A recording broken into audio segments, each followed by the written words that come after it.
Le mariage, les 4 premiers pièges à éviter, parmi une cinquantaine. Les amoureux roucoulent. Vous voyez la vie en rose. Les projets avancent à grands pas, les années passent et la fameuse demande en mariage est arrivée. La bague de fiançailles au doigt, le serment éternel d'amour et d'engagement de ton homme ou de ta femme, ouvre la porte à l'épreuve ultime de ta vie. Organiser ton mariage. 1 an de préparation ardue. Examen écrit à la mairie. Examen oral à l'église. Proclamation des résultats à minuit avec champagne à volonté. Le diplôme, le Saint Graal ultime d'entrée dans le clan fermé de la plus belle, de la plus organisée, de la plus élégante, la plus accueillante, bref, la plus endurante mariée de l'année. Si cette comparaison te semble exagérée, on en reparle dans quelques mois, hein? Et toutes ces épreuves sont regroupées en plusieurs modules avec des coefficients par matière, meilleure réception, meilleure organisation, originalité, capacité à ambiancer, en gardant toujours à l'esprit de séduire ton jury d'invités. Et je vais te présenter quelques FBI, fausses bonnes idées, à écarter absolument pour obtenir ta certification en toute sérénité. C'est parti! FBI agent 001, le redoutable marathonien. Fausse bonne idée du mariage marathon trail tout-terrain, habillage de la mariée et du marié à l'un et l'autre bout de l'île, c'est-à-dire 80 km, avec regroupement du cortège à quelques dizaines de kilomètres devant la mairie, située elle-même à plusieurs kilomètres de l'église.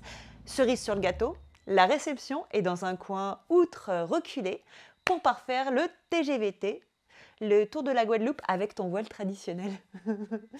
Sérieux, entre 180 et 250 km au compteur de la journée, oui, ça arrive vraiment. Et tout le monde a passé sa journée dans la voiture, avec la clim, sur la route, dans les embouteillages, à trouver des stationnements à droite et à gauche. Et c'est le Paris-Dakar niveau photo, c'est pas cool. Les déplacements, c'est avec un minimum de simplicité. C'est la règle. Si ton thème c'est voyage, mise sur The Must en Guadeloupe. Je sais pas, embarque tout le monde en bateau, séquestre-les sur un îlet pour la journée avec des jet skis, ou alors il faut organiser les distances. Et de manière raisonnable. Je dis ça parce que c'est un secret pour personne. Les routes de Guadeloupe, c'est particulier. Et le jour J, ce n'est pas le jour pour jouer. Et si les familles d'une part et d'autre insistent pour privilégier la basse terre ou la grande terre et que vous voulez obtenir la paix sociale, vous devez organiser un marathon tout de même. Gardez à l'esprit qu'il s'agit de votre mariage et que se désapproprier d'une manière ou d'une autre votre événement reviendra bientôt ou tard un wedding blues plus ou moins puissant. Fausse bonne idée, agent 002. Opération camouflage. Parfois, on se demande si les mariés en Guadeloupe sont plutôt du Canada. Smoking et robe polyester, camouflage meringué, voile de la surface d'une piste de danse et double masque. En Guadeloupe, c'est juste impossible.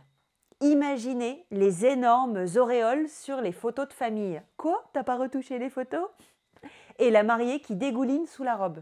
En tout état de cause, ici aussi la simplicité est de mise, sachant que la robe meringue empêche les mariés de se rapprocher pour les photos. C'est pas glop. Bah oui, je peux pas me rapprocher de ma femme, ça me colle de partout et j'ai vraiment trop chaud. Et je parle pas de la nuit de noces là. Fausse bonne idée, agent 003. Touché par le syndrome prénuptial de l'hyperfocus différé. J'ai mis le copyright sur le terme. Préparatif, 8 ou 9 heures du matin, la mariée est rageuse, car elle n'a pas encore géolocalisé son gâteau. Sérieux, 15 heures avant son arrivée. 15 heures avant l'arrivée de la coupe du gâteau. Et ce, toute la journée du mariage, focus à évacuer ses nerfs sur cette histoire, au lieu de profiter de sa journée. Madame, un petit sourire? Clic, clic. Non, je vais pleurer là à cause du gâteau. Bon, parfois ce sont les fossiles qui se décollent. Bon, en vrai, là aussi je serais folle.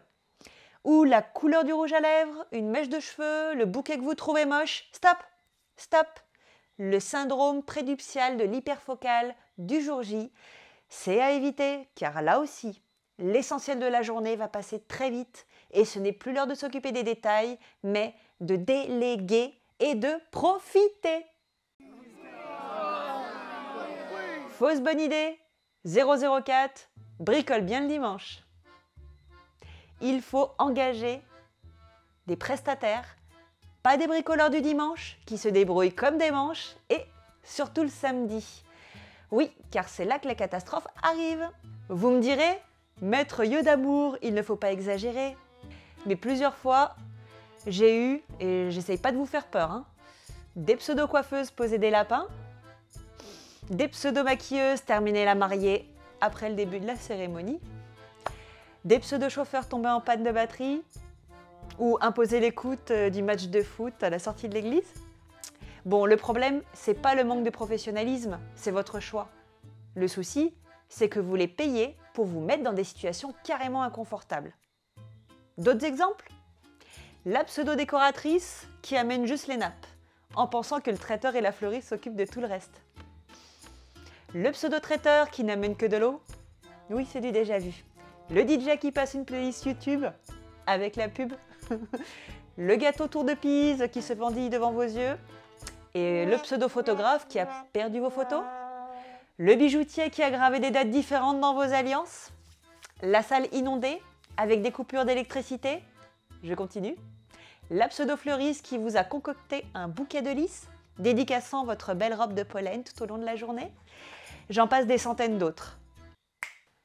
En bref, un professionnel vous coûtera bien moins cher en dégâts engendrés et vous procurera satisfaction et sérénité.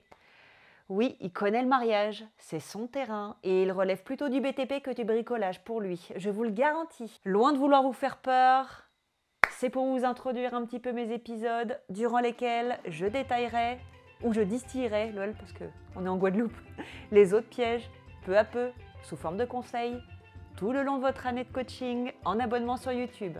Lovez-moi d'un pouce bleu, partagez aux autres darlings de votre team, bon préparatif, respirez un bon coup, l'examen va bien se passer.